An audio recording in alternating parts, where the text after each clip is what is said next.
राधा राधा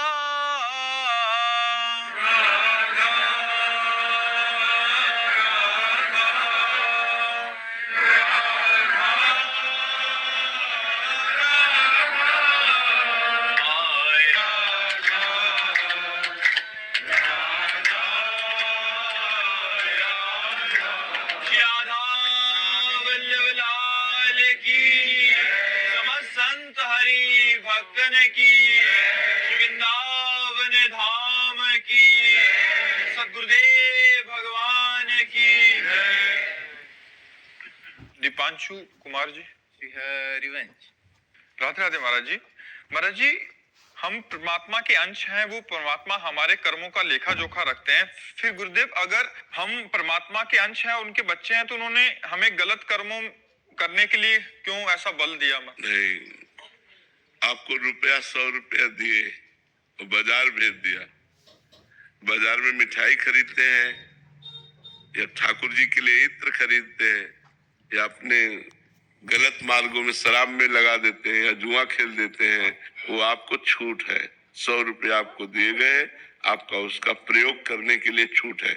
ऐसे आपको जीवन दिया गया, बुद्धि दी गई, बल दी गई और संसार रूपी बाजार में भगवान ने आपको भेज दिया। अब आप इसका प्रयोग क्या करते हैं, गलत या सही? गलत करते हैं तो आपको दंड मिलेगा, सही करते हैं तो पुरस्कार मिलेगा और आपको आगे बढ़ाया जाएगा। यही लोग थोड़ी है, ये तो मृत्यु लोक है। स्वर्ग लोक, महालोक, जन लोक, तप लोक, सत्य लोक, वैकुंठ, कैलाश, साकेत, गोलोक, जहां का भजन करोगे वहां पहुंच जाओगे। अब आप गलत आचरण करो, कहते पिता ने 100 रुपया ही क्यों दिए थे? तो 100 रुपया अच्छे कार्य के लिए दिए थे, आपने बुरे कार्य में क्यों खर्चा किया? आपको जो वाणी मिली है तो गाली क्यों दो? राम राम बोलो, राधा राधा बोलो। आपको नेत्र दिए, अच्छा देखो। आपको हाथ दिए, अच्छा करो। आपको जो विचार दिया, अच्छा सोचो, बुरा क्यों सोचो? बुरी सोच को मिटाओ, गलत आदतों को मिटाओ। इसलिए मनुष्य जन्म मिला है। भगवान ने तो बड़ी कृपा की है। भगवान ने आपको बुद्धि दी, शक्ति दी, आप उसका दुरुपयोग क्यों करो? सदुपयोग करो, अच्छे बनो, पवित्र बनो। विपुल दीक्षित जी, राधे राधे महाराज जी। महाराज जी, आपकी कृपा से 2-4 दिन वृंदावन में आने का सौभाग्य प्राप्त होता है। तो महाराज जी, ऐसी क्या दिनचर्या और नियमावली यहाँ होनी चाहिए कि वृंदावन की कृपा प्राप्त हो? सुबह जितनी जल्दी उठ सको, 2 बजे, 3 बजे, 4 बजे, 6 बजे उठ सको, नहाओ धो, हाथ में माला लो और वृंदावन की परिक्रमा करो।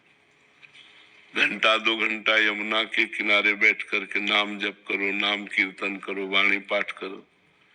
बाके बिहारी जी, राधा वल्लभ जी, राधा रमन जी, सेवा वन, निधि वन, यहाँ भ्रमण करो, दर्शन करो इनके। एक दिन उपवास करो, 4 दिन रहो तो एक दिन उपवास करो और किसी की निंदा न करो, किसी के दोष दर्शन न करो, भगवत आराधना करो। इसी से वृंदावन की कृपा प्राप्त होगी। रज में लोटो, प्रभु का जस गाओ। ये धाम इसीलिए है, इसी से करुणा प्राप्त होती है, धाम की कृपा प्राप्त होती है। तो खूब नाम जप करो, यहाँ नाम कीर्तन करो, परिक्रमा करो। मधु राणा जी, करनाल से।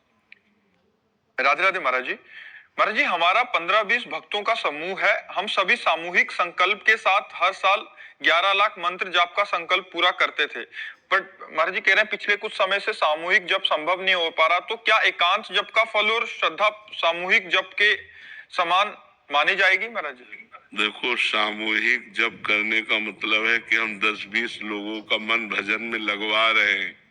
सामूहिक जप का बका उसका फल एकांतिक जप ही है। एकांतिक जप, एकांत में बैठे हुए निरंतर भगवान का स्मरण करना, माला से, काउंटर से, बिना माला काउंटर से भी शांत बैठे भगवान का सुमिरन चल रहा। खास बात सुमिरन चलना है, चाहे वो एकांत में हो चाहे सामूहिक हो।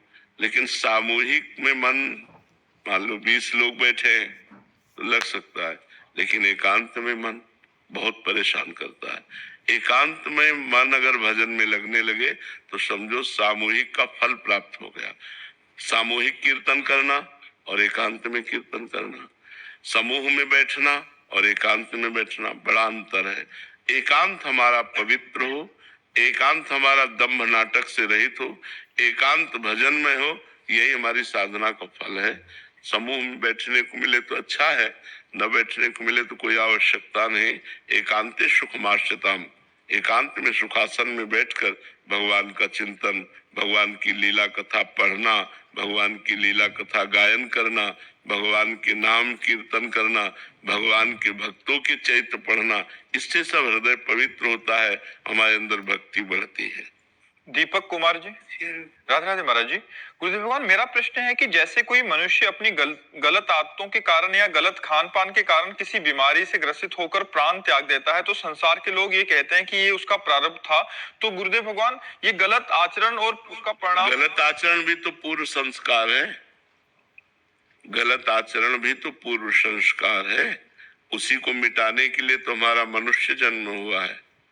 मनुष्य जन्म गलत संस्कारों का पोषण करने के लिए नहीं हुआ, उसको मिटाने के लिए हुआ है। अब हम भगवान के नाम जप के बल से, सत्संग के बल से, शास्त्र स्वाध्याय के बल से गलत आदतों को मिटाएं, गलत आदतों को रोकें, न कि गलत आदतों के वशीभूत होकर गलत आचरण करते हुए मर जाए तो फिर मनुष्य जीवन का लाभ क्या मिला? फिर लाभ क्या? फिर हमें और पशु पक्षियों में अंतर क्या रहा? वो भी अपने संस्कार के अनुसार बर्ताव करते हुए जीते हैं और मर जाते हैं, और हम भी अपने संस्कार के अनुसार बर्ताव करते हुए जीते और मर जाते हैं।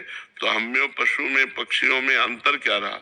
हमें अंतर ये है कि हम अपने गलत संस्कारों को मिटाकर अच्छे संस्कार बनाते हैं और भगवान की प्राप्ति करते हैं।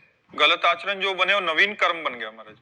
अब नवीन उसका नया संस्कार बन गया। बीच में हम उसको परिवर्तित कर सकते हैं। हाँ, कर सकते हैं। आप एक वेग आया, आप उसको सह गए, उसके अनुसार क्रिया नहीं की, तो आपने उस संस्कार को मिटा दिया और नवीन संस्कार जो आपने सहा ये बन गया।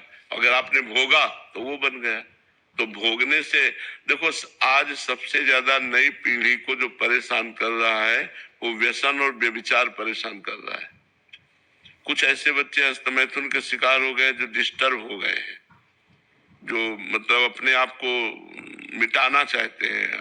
इतना ये गलत आचरण है, इतना गलत आचरण है कि इसकी कोई दवा नहीं है।